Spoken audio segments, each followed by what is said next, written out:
to my right, we have first place, Manzano. In the middle of the stage, we have third place, Andrew Weeding.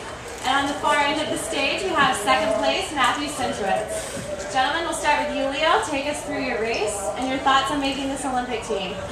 Well, first of all, I just want to thank my sponsor, Nike, and of course, it was really tough out there. I didn't really know exactly what to expect. I just knew that I needed to be ready to kick. Oh, no, sorry. Oh man, I'll tell you, quite honestly, I'm happy to be done. I've been sitting around getting all this anxiety built up, watching the 800s, and the drama between 8 and 15, and then we finally get to race the final. And I've been dealing with this nasty plantar issue for weeks now, and I finally get there, and I'm thinking, oh God, I hope I don't tear my foot. And I see these two guys go off, and I want to go with them, and I feel a spark in my foot, and I just think it's all over. And I just grit my teeth and pound out to the finish, and it's all over. I blacked out the last 50 meters, so I can't really tell you how that felt, but it was this loud, abrupt roar, and then the race was over. Unlike these two guys, this is my first Olympic team, so I'm very excited to represent the U.S. at the Olympics on the biggest stage in track and field. And like these guys said, it was a tough race. There's obviously Olympic trials finals, so everyone's in it to win it, everyone's in it to qualify, make the team, and I just wanted to put myself in a good position. I knew I was fit, and just come away with the top 3 spot and qualify to the Olympics. So. Thank you. We'll open up for questions. This question is for Matthew Blow. I'm assuming that you knew that somebody was going to take it out in the standard, and how did that play into how you got yourself ready for the race?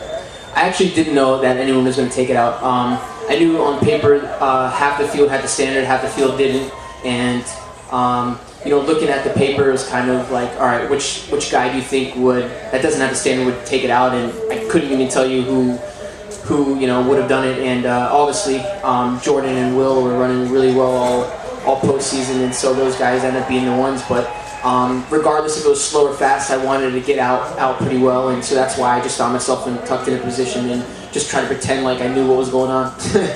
Hope I fooled you. Leo, could you comment? What did you expect from this race, and was it less tactical than you expected and a little bit faster than what you would have thought was going to happen? Yeah, well, at the same time, normally coming into these types of races, they're very tactical races. They usually tend to be very, very slow. So when I saw the pace, we hit about, I guess it was 57, I believe. I knew that I just needed to be up towards the front and just stay calm, stay smooth. I mean, really, it still kind of was a championship style race because everybody's just that good. Yeah, there was some times where I did get kind of caught up, but I just knew to stay calm and just bring it back around and just shoot for home, really. Andrew, congratulations. Just wondering, you've had a tough year with your hamstring. I was wondering if you were worried about making your second team, what the weight of that was like, and when you started thinking this was possible, if it was possible, and is your foot okay? Yeah, I think my foot will be fine. It was just, the planters kind of, they act up, and if you take care of it quickly, they won't be a problem. So I think it's just acted up, and I couldn't really take care of it quickly doing all these racing. But yeah, it'll be fine. But yeah, my hamstring, I think I had probably two solid months before the trials of no problems. I wasn't thinking about it, and going into this race, the last thing I was thinking about was my hamstring.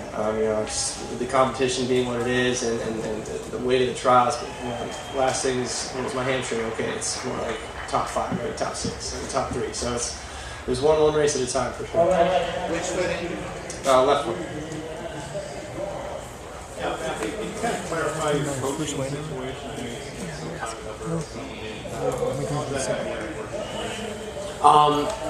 This past year I had Andy Powell still running the workouts. Obviously, his first priority is the University of Oregon, and so he had his obligations to travel with the team, and that's where Alberto was great to step in and watch my workouts and mentor me when Andy couldn't be there. So that was pretty much the dynamic this past year. Leo, over here. I'm sorry, what's that? Going forward. And going forward, we were just taking it one season at a time. We're just going to continue doing what we've been doing through the summer, and then after the summer, we'll see. As of right now, my lease in Eugene's up, and I was probably going to start looking for some place up in Portland to make the move up there. Leo, I'm to your right. Sorry. Oh, wait, here I am. We've seen what the Oregonians think of the Oregon runners. How will this play out in Texas? I think everybody's really excited. I don't think there's a lot of 1500 meters runner. There's not a lot of 1500 meter runners that come out of Texas. I believe I'm maybe one of two or something. But I think everybody's really excited. I've gotten a lot of text messages, gotten a lot of support from them, and of course, being from Austin, Texas, there's a lot of support from the University of Texas as well.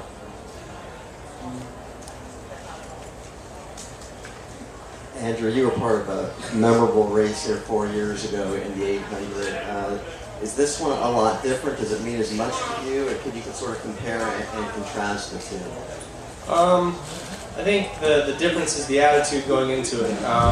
4 years ago, I went into it, into the 800, just kind of a kid at a candy store, just on a whim, looking at things like wide-eyed, really excited.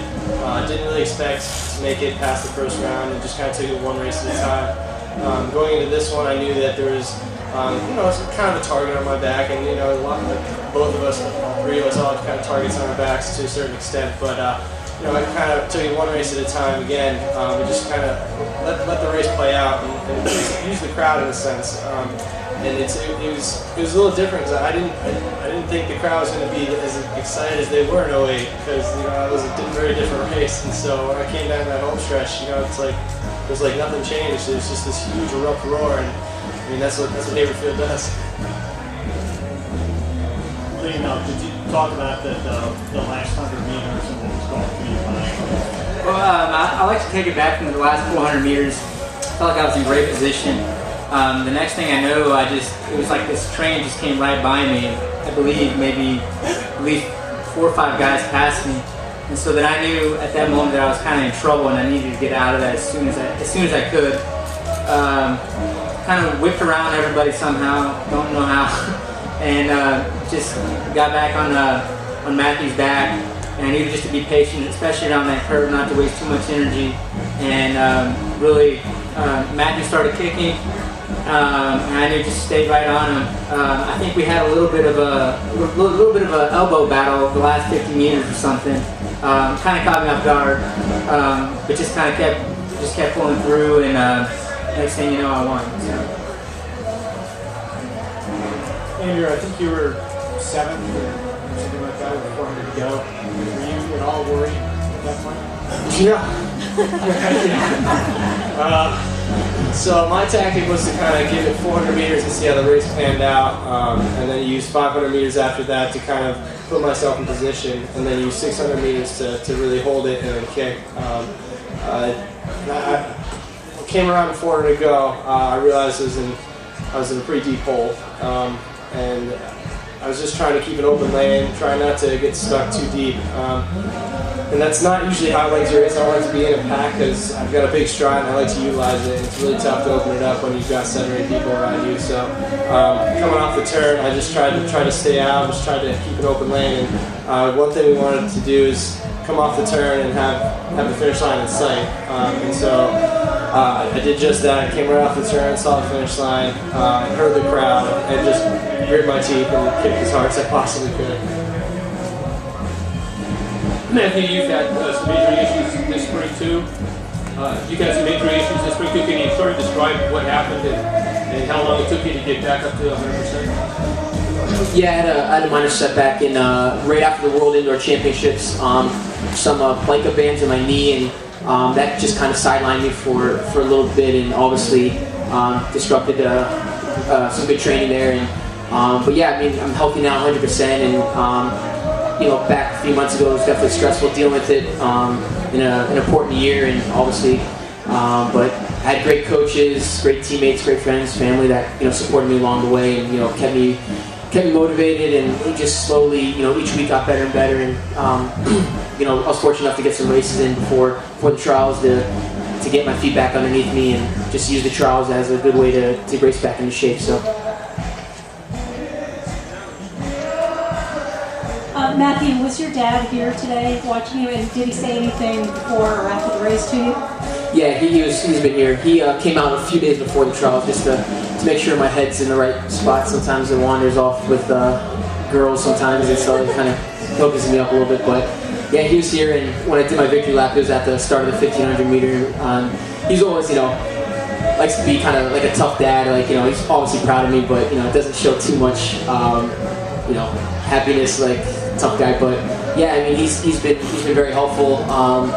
Just keep me relaxed. Talking good stuff in my ear that just kind of reinforces that I'm all right, I'm doing well. And obviously, since he's made 2 Olympic teams, it's it's great to have a father that's been there and give me that kind of advice. Andrew, were you able to envision yourself being where you are right now after that race at 3, and what worked so well in between then and now? I mean, everybody's allowed to have bad races, and 3 was definitely one of mine. But I think you kind of define yourself and how you respond to that race, and I use the next race after that to kind of put my mind back on track, because anytime I have a bad race, I try and usually the rule of thumb for me is give myself about 2 hours to kind of mope and sulk in the moment and then move on, because you're not going to be able to change any results. So moving on from pre, I gave myself the 2 hours, and then I just put myself back on track and went up to Canada, and my mind was totally driven towards just racing and being healthy and having a good result, and it all came together. Andrew, over here. Ashton called it Hayward Magic, and throughout the weekend, and then that last 400 especially, it seemed like it really came out for you to help you push forward. Did you feel that during the last legs of the race?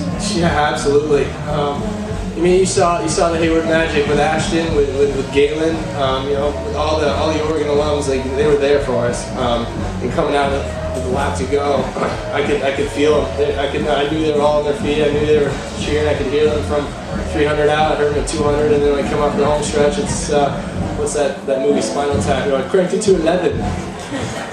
So they just turned it all the way up, and I heard them every time. What kind of impact does that have on you? It's huge. It is huge. Honestly, if this was the same race and you put me in Des Moines or California or some other track, I don't think it would be the same kind of kick, because the crowd here, it really does take 10% less energy for me to get down the home stretch, because they push me the other 10%. Thank you very much,